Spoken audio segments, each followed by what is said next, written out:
Salut à tous, c'est Cyril71, bienvenue dans cette nouvelle vidéo. En ce samedi 1er mai 2021, on se retrouve pour un nouveau point météo.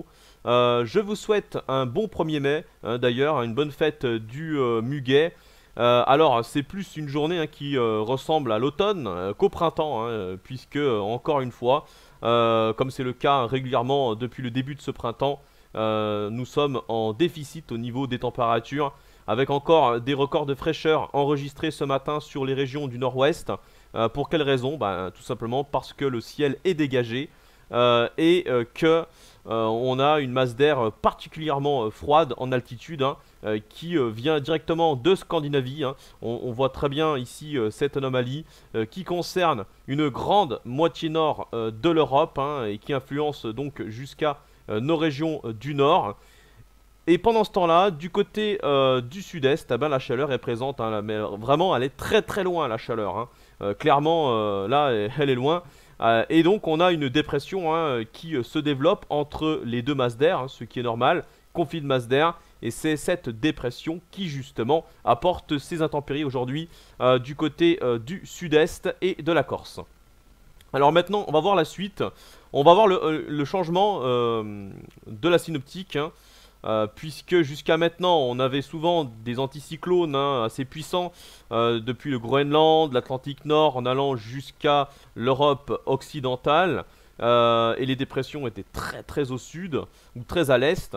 Et là ça y est, changement de situation, on va avoir le retour d'un flux océanique parce que en ce moment même on a des dépressions assez creuses du côté du nord-est de l'Amérique du Nord. On voit d'ailleurs ces dépressions commence à arriver à gauche de la carte ici.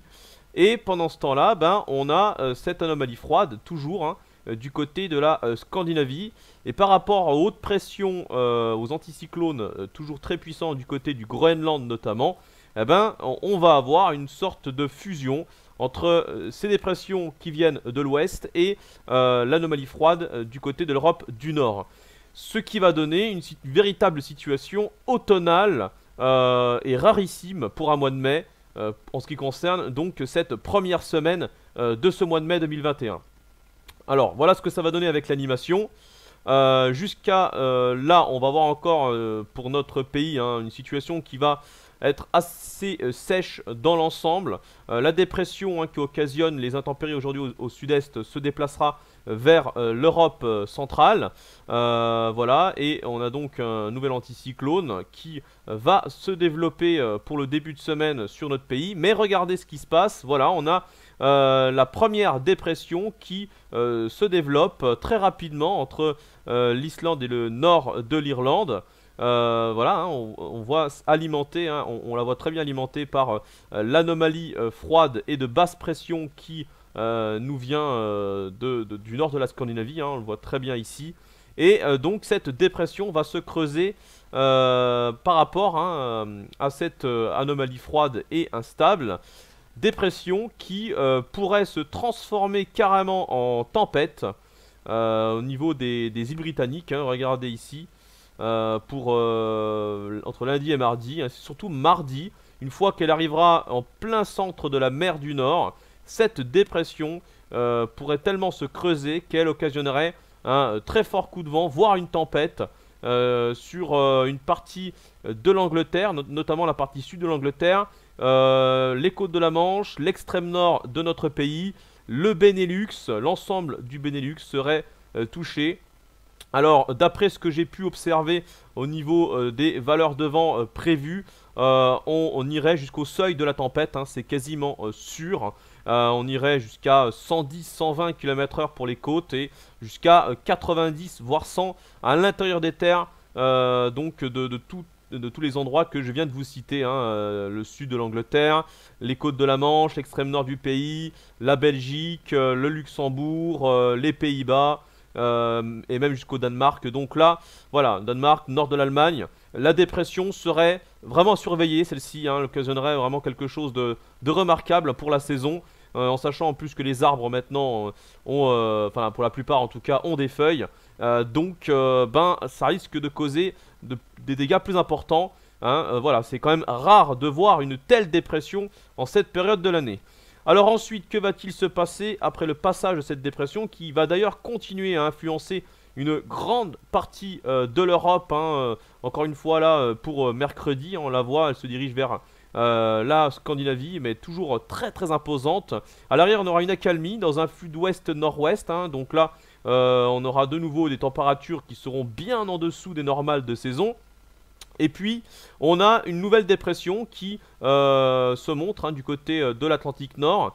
Alors voilà, cette dépression est entre les hautes pressions du côté du Groenland et l'anticyclone des Açores. Elle va se faufiler entre les deux pour regarder de nouveau nous influencer avec ici un nouveau minimum dépressionnaire qui se creuserait sur le proche Atlantique et qui traverserait notre pays dans la journée de jeudi. Alors attention, cette dépression pourrait occasionner non seulement de fortes pluies hein, sur une grande moitié nord du pays, mais également un coup de vent qui cette fois-ci concernerait des régions un peu plus centrales. Mais bon, là, ce ne sera pas aussi fort que le coup de vent du nord hein, pour mardi. Mais il faut quand même surveiller hein, ces petites dépressions qui se développeront sur un jet stream qui sera ici, hein, donc en plein à notre latitude, hein, en plein sur notre latitude. Donc, et c'est pour ça qu'il faut surveiller tout ça. Alors, en ce qui concerne maintenant la suite, hein, on va avoir d'autres dépressions, notamment celle-ci, qu'il faut également surveiller en allant vers le week-end prochain. Cette dépression qui ferait basculer le flux au sud-ouest cette fois-ci, mais qui pourrait donner peut-être la première dégradation orageuse organisée sur une partie du pays. Faudra revenir là-dessus, hein, ce n'est pas encore certain. Mais dans tous les cas, ce qui est sûr, c'est qu'après ces longues semaines de déficit pluviométrique sur la moitié nord, eh ben, on aura le retour de fortes pluies, de fortes perturbations tout au long de la semaine prochaine. Et ça, c'est plutôt une bonne nouvelle hein, en ce qui concerne les pluies. Hein, ces pluies, hein, c'est une bonne nouvelle contre la sécheresse. Voilà donc pour ce point météo. Alors on va se retrouver en live sans doute à 17h, live à 17h pour parler de tout ça, revenir un petit peu là-dessus parce que c'est très long, hein. On a beaucoup de choses quand même à voir, plusieurs explications que je peux pas vous dire là parce que sinon ce serait trop long. Donc un live météo à 17h pour parler de tout ça et ensuite un live musique, peut-être, hein, c'est pas sûr pour le live musique. Voilà donc pour le programme de la journée. Merci d'avoir regardé cette vidéo et donc à tout à l'heure. Ciao.